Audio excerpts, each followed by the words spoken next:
Баршаңызға сәлем, каналыма қош келдіңіздер.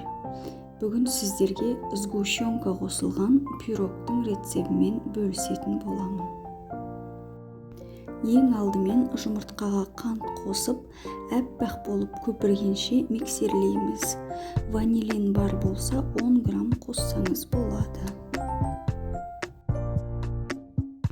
Үстіне сүт пен сұйық май қосып, жақсылап араластырып аламыз.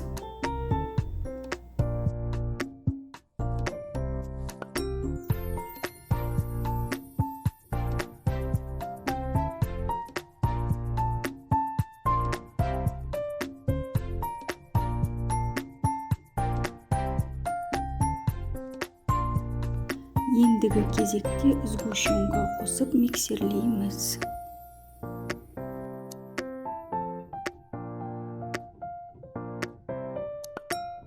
Ситодан өткізілген ұнға қопсытқыш қосып, барлығын жақсылап миксерлеп аламыз.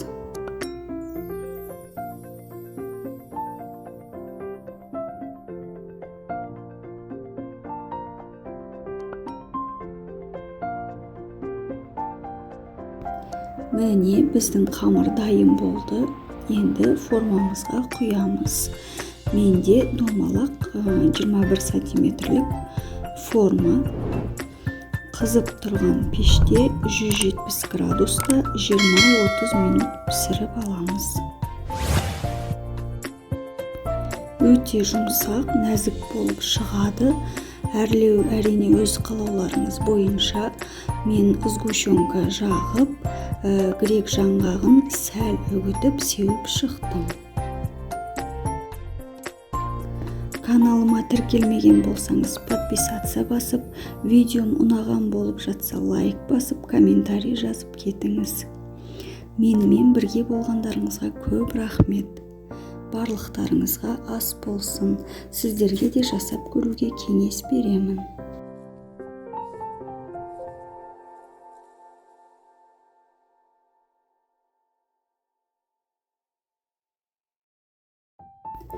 Көріп отырғандарыңыздай, іші толық пісіп, жұмсақ, нәзік болып шығады. Каналымда басқа да видеоларды көріп, бағалап кетіңіздер. Сіздермен бірге болған Гүлшат. Келесі видеомды күтіңіздер.